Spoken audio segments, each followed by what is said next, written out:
Hello, I'm Wendy Tait Mayfield, and from the age of 10 I started to study the parishes of Graveney and Goodnestone in Kent. It's where I spent most of my childhood as a school project. Then I paused for half a century or so until my work as a genealogist led me to start researching local history again, and in particular Graveney and Goodnestone. And last year, all about that place convinced me that all the pieces of information that I'd pulled together could be a one-place study. And today we'll be looking at one aspect of that research, the coming of electricity. We'll explore the impact of its arrival and its development on the inhabitants, and we'll end with just a little glimpse into the future. So, when I started mentioning electricity as a theme, I got a mixed reaction. One of the most common questions was, why are you researching electricity? So we'll take a look at why it might be a useful theme for studying change in our place, and we'll explore some of the methods and resources that you might use to do that. And I hope at the end of this short talk I will have convinced you that it's a valid theme for a one-place study. Well, electricity as a theme, it cuts across and into so many other strands. Studying the growth of electricity can help you shape and contain your studies of other broader areas of research.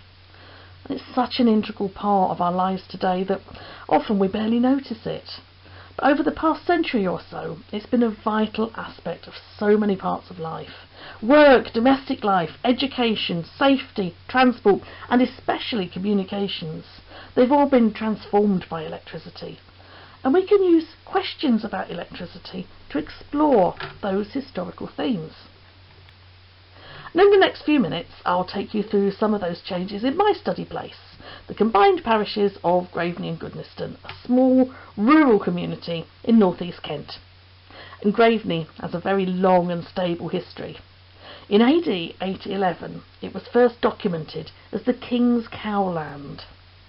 But I'll only be looking at the last 90 years or so, and at some of the resources that you might use if you want to research this important social change.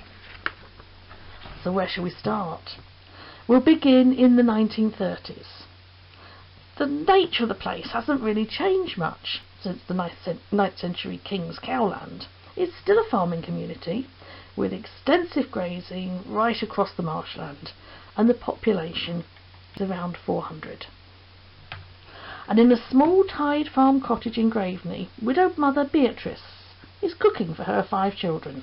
Now, she's an expert cook, using local produce and a coal and wood fire. This provides the warmth and some light. The house is small, and the children are crowded around the central table. Until recently, an oil lamp stood in the middle, but now there's mains gas, and that provides a brighter glow. But it's a winter evening, and although it's only 5 o'clock, no one will be going out again today. There's no street lighting. There's no lighting upstairs or in the toilet at the end of the garden. The children have no homework set. It would be impossible to study in this dim light. A candle is used to light the family to bed. A naked frame for the children to carry upstairs. And chamber pots are used to avoid visiting that dark outdoor facility. Listening to the radio is an option for the evening entertainment, but not for long. The accumulator, that glass encased object there, is an early battery, but it's got limited life, and it has to be exchanged each week when Mr. Lordwell comes across from nearby Bolton. We don't want it to run out before he gets here. And how do I know this? It's a summary of parts of an oral history I've been recording over several sessions with a 96-year-old former resident. Now, I'm very fortunate that she has 2 sisters as well, aged 90 and 93, still living. Here they are as children, as young women, and in later years. It's important to get as many different perspectives you can, because they all remember different details, and they remember the same details slightly differently. And I've gathered an awful lot of information from them about their early life in the village. But it was only when I turned to the subject of electricity, that I discovered that it never came to their first house. And I uncovered all those little details that enhance the image, such as the candlelight for going to bed, and the battery accumulator. So when you record oral histories, think about what themes you might use to draw out those half-forgotten memories which wouldn't normally be spoken about. And if there's one thing you take away from this talk, it's please record oral histories while you still can. This generation, they lived through the Second World War, through rationing and through electrifying the village. They've got so much to tell us. So when did they get electricity? Well, it never arrived at this little cottage, but in the early 1940s the family was successful in their application for a new council house, and that came with electricity. And here they are on their front doorstep. Now, instead of heating a flat iron on the fire surround, we have an electric iron. If you remove the central light bulb that's hanging from the ceiling, you can plug it in. And yes, there was electric light in every room, even upstairs. The children don't have to carry a naked flame upstairs anymore. And shortly afterwards, the council installs wall power points, 2 downstairs and 1 on the upstairs landing. At last the radio can be plugged in. No longer do we have to switch off because the accumulator's running low. It's a huge change for them. They now have radio whenever they want it.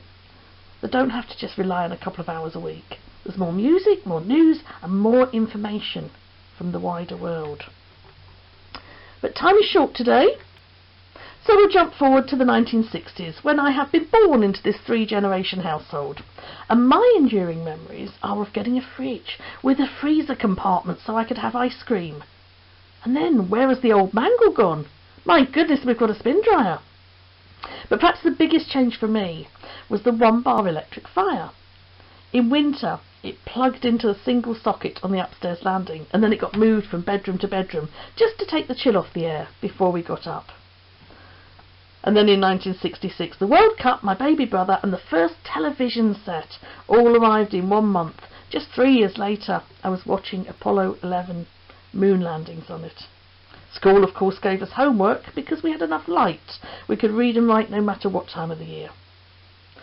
So they're just a few of my memories. They're perhaps not the ones that would first come to mind if you ask me about my childhood, but by using this theme, electricity, it draws them out. And please, when you're recording oral histories, don't forget to record your own memories. They're equally important. Think about them across different themes and subjects. I'm sure I'm not alone in wishing I'd asked more questions of someone who's not with us anymore. Try to be the person that answers those questions for the next generation and for those after. So far we've focused then on oral history. What about written records? Let's start with newspapers. Now, many can be accessed now through the British Newspaper Archives and Find My Past, but you can also find them in your local archives, and of course many haven't been digitised yet. Here's a few clippings from Graveney and Goodnestone. We'll start with the electricity cables coming through Graveney in 1929. Well, that looks promising. Perhaps we'll all have electricity soon. But forward to 1936, and we see one of the most substantial houses in the village. Boughton House is up for sale. It's only a couple of 100 yards from Beatrice's house, and we can see that they don't have mains electricity, as they have an electric light powerhouse, a generator, in the garden. You might also want to look at public buildings. When did electricity come to your school or church? In my place there's 2 churches, Goodnestone and Graveney, both electrified at the same time. And this is Graveney Church. Now, I took this photograph on a bright day with electric lights on, and even then you can get the impression that it could be a shadowy and dark place before it was electrically lit. And the Kent History and Library Centre holds a wealth of information about the hoops that the vicar and his congregation had to jump through to get approval for the installation of electric light in the church. So we've looked at how electricity could have a positive impact. And one effect of bringing electricity to the village was increased automation. Where that had a public impact, there are public records. In 1967, British Transport proposed an electric system of automation to replace the manned level crossing in Graveney. Now, this was an area that was surrounded by grazing livestock, and children used to walk through it as well. So the villagers objected on safety grounds and raised this petition. Now, this petition, it contains 191 signatures. Given that the entire population then was around 400, it appears that it's probably captured most of the adult inhabitants at that time, so it makes it a useful late 20th century census substitute. And these records are all held in a Ministry of Transport file at the National Archives. So now we've seen how electricity impacted the domestic and the public setting, we've glanced at some resources, and I've emphasised the importance of oral histories and your own history. What might that suggest for the future? What does the future hold for our quiet rural place?